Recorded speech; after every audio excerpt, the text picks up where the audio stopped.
in people's lives, there's only maybe a half dozen, 7, 8 categories that really matter. Most people, they major in minor things. They focus on stuff that doesn't matter. They know more about this celebrity going in and out of rehab than they do about their own personal development. But I look at and say, if you look at your body, without that, everything else is out the door. You don't want to be richest man in the graveyard. That's not going to do it. If there is energy, if there's vitality, if there's strength, it's going to show up in your relationship. It's going to show up in your business, show up in your life. That's an area you got to master. You can't dabble. It's too important. Emotions are everything. I mean, you got a ton of money, you got everybody loves you, and your primary emotions are pissed off and frustrated, then your life's pissed off and frustrated. It doesn't matter if you got $1 billion or 1 million people loving you, your life is not great. Relationships, intimate relationships especially. It's where the most juice in life comes from. It's where the most pain comes from most people. It's worth mastering instead of dabbling. Really looking at what are you going to do with your time and mastering your time. Instead of having a checklist, you cross it all off. You can mistake movement for achievement. I want to squeeze out of that time what matters, that creates value for me and for everyone I care about and love. What about your career or your business and the mastery of that instead of dabbling? Most businesses are dabblers. That's why they don't make it. 96%, any 10-year period of time, 4% make it. That doesn't even mean they're profitable. And it does not mean they're enjoying themselves, all right? Or they're getting anybody else to feel good. Really mastering money so that it's not a question in your life. You can do and be and give and share as much as you want. You're not stressed about it. You live in a place of abundance. And then spiritually, really, I think, I don't tell people what to believe spiritually, but I believe that ultimately, whatever you believe, you got to live it. And it should lead to growing and giving. If you're growing, you feel alive. If you're giving, you feel 10 times more alive. And I think if someone can celebrate and give, then that's spiritual state. So to me, those are the areas I look at mastering. Business, for sure, but it's the areas of life that matter most. And most of where we spend our time doesn't make people feel fulfilled. That's why the average person is not fit and healthy. The average person is not in a relationship where they have tremendous passion. I'm not a dummy. I'm not a positive thinker. I know the truth. The average person is not successful in business. The average person is not earning what they want to earn. But you know what? Very few people have those things, but a few do. A few are happy, fulfilled, spiritually alive, financially strong, their business is growing, they have passionate love affairs, and I'm obsessed with finding the few who do and find out what they do different and teaching to everybody. Everyone's going to measure themselves differently because everyone values things differently. Some people value success or significance. Some people value love more. Some value just basic levels of certainty. So when I look at the specific metrics, I really look at metrics of what are the things that need to be measured to know if your life is going to work or not. So I look at it as our whole lives are guided moment to moment by the state we're in. Learning how to change your state, not bullshit, not fake, but to go from pissed off, frustrated, freaked out to back in your center or creative or determined or something that's going to move you forward. It's going to create a better quality of life for you and others. That's a critical skill set. So moment to moment, our life's controlled by our states. Yep. If you're in an angry state, you're going to respond differently than if you're feeling playful. But what controls those states long-term is your model of the world, your worldview. And I look at that as having, as a metric, 3 things that I look at. I look to see first, what are the targets you're after? The target is, everyone has different goals and dreams and desires.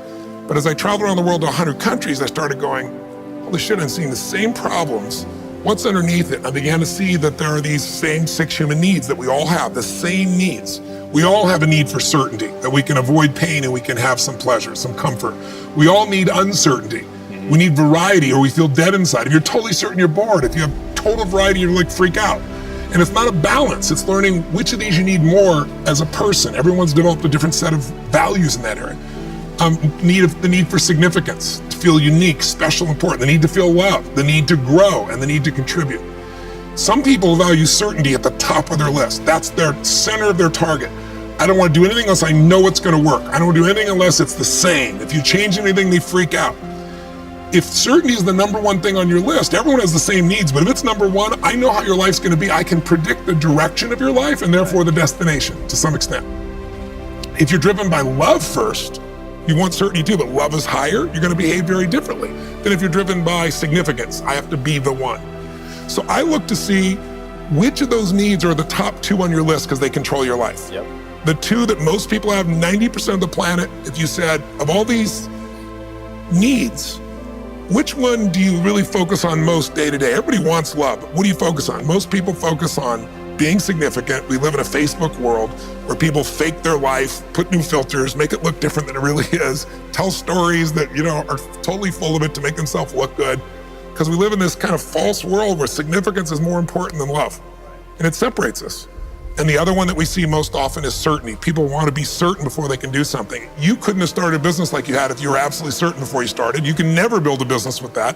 You can never build a great relationship, because if it's based on certainty, then everybody's got to stay the same and never change, which means you're never going to grow, which means you're going to be miserable. Right. So my metrics are, I want to find out what's driving you. And I want to see, is it healthy or unhealthy? You can have two people be driven by significance, though, and do it with a different set of rules. That's the second piece I measure. The beliefs or rules of how to fulfill that target.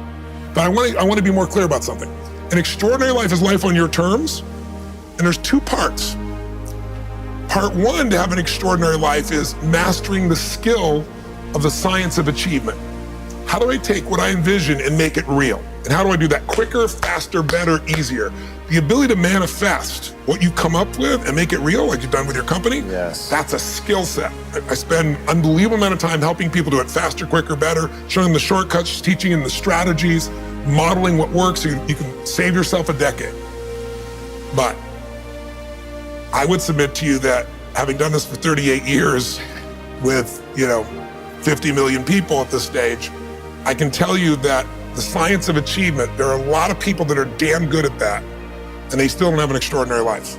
They have an extraordinary life. You see it as extraordinary, but I get the phone call from the multi-billionaire who tells me he wants to do this thing on his business, but what he really find out is he's miserable as hell, and he's hoping somehow I'm going to rub off on him on that side too. Right. And so I give him what he asked for, the change in his business, but I also give him what he needs, which is the change inside of him. So the second skill is the art of fulfillment. If you want an extraordinary life, you can't just achieve, you gotta be fulfilled. As simplistic as that sounds, but it's an art. It's not a science. Sure. It's a science to making money, come on. Any age, any color, any background, any gender, if you do these things, you'll have an abundance of money. You do these things, you're gonna have too much month at the end of the money. You're gonna have financial stress, right? Body. Everyone's biochemically different, but you and I both know there's fundamental rules, laws. There's a science to the body. You violate that science, you're gonna have disease, you're gonna have low energy. You align with that, you're gonna have an abundance of energy. It's gonna affect everything in your life. It's a science. Fulfillment's not like that. Fulfillment is as different as our human beings. You wanna know what God or the universe likes? Look at the jungle, look at the forest. Right. It's diverse, right? So most people think, well, I wanna get that, because they've been modeling somebody else, and that might work on how to achieve something. It'll never work for what to fulfill you. How many people you know, like you, got what you thought you wanted and you weren't fulfilled? Right.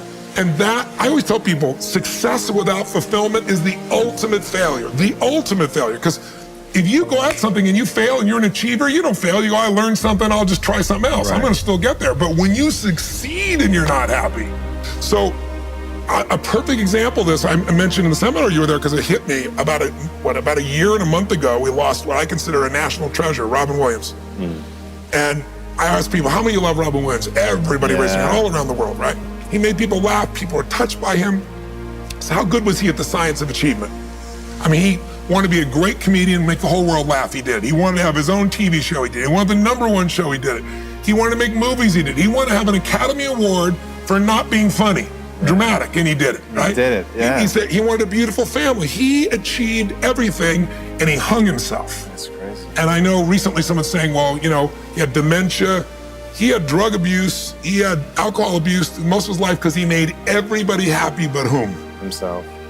That's the ultimate failure. So if I had no other message to offer your viewers, and you let me give it to them right now, I'll tell you what I believe.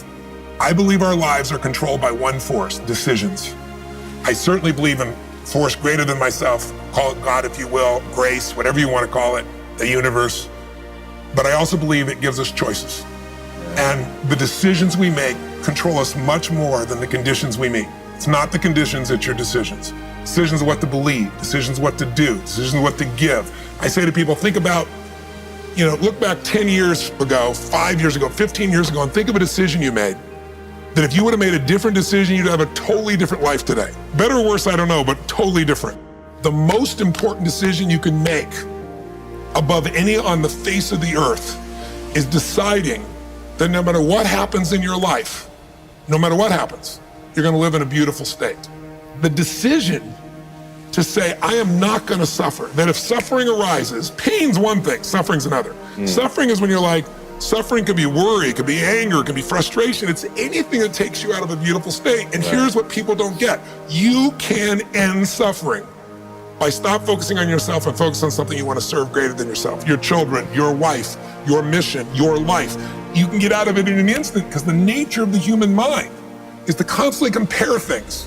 Your mind, your brain is a 2 million year old device, and it is not designed to make you happy. It's designed to make you, it's designed to make you survive. Right. And that's why it's always looking for what's wrong. But it used to be what's wrong, a saber-toothed tiger, so I can protect myself. Now people are worried about what people think about them, or do they have enough money when 2/3 of the planet lives on $2 a day, and you're making $38,000, you're rich. The poorest of the poor in our country are considered rich. I'm not saying they should stay that way. Right. But you can only build on success. My goal would have you consider something. Life is short. We don't know how short it's gonna be.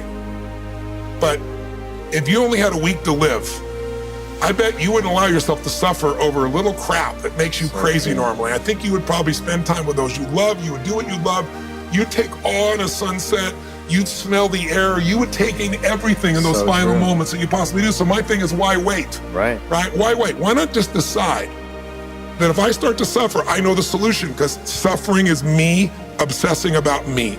You might say, it's not me, I'm worried about my kids because they're not doing well. No, you're worried that you haven't done enough for your kids. It's about you still, right? Yes. You know, you're worried about what was done or what you should have done or what shouldn't have done. And you can end that in an instant by becoming aware of it and saying, I have made the most important decision of all.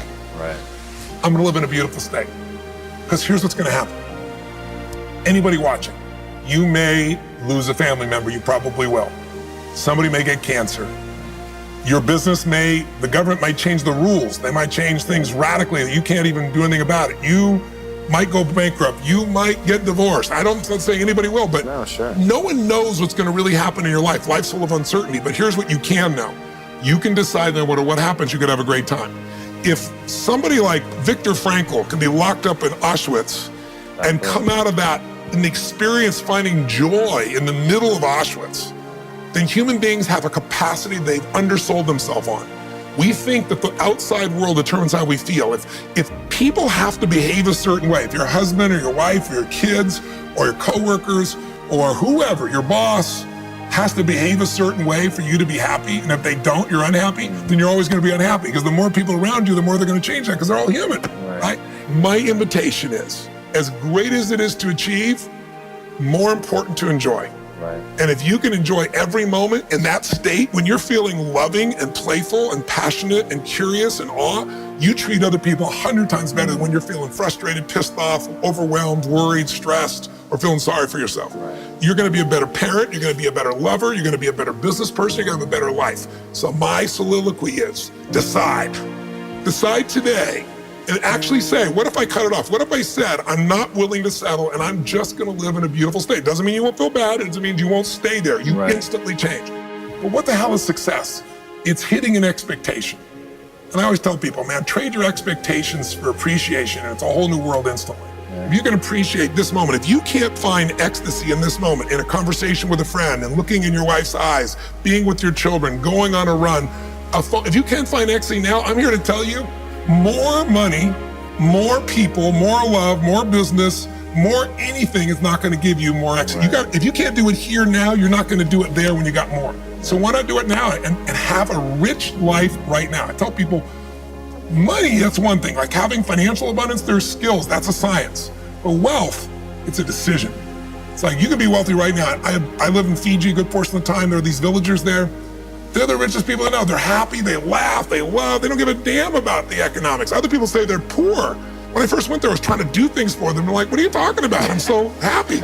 Wealthy people come over from the United States and they go travel around and try to figure out what to do, and they're gonna spend 9 years to do this and this and this so they can finally sit down and be happy. And the Fijian guy goes, why don't you sit on the beach right now, dude, and experience it? Why spend the 9 years? Why not have it now? That's my invitation.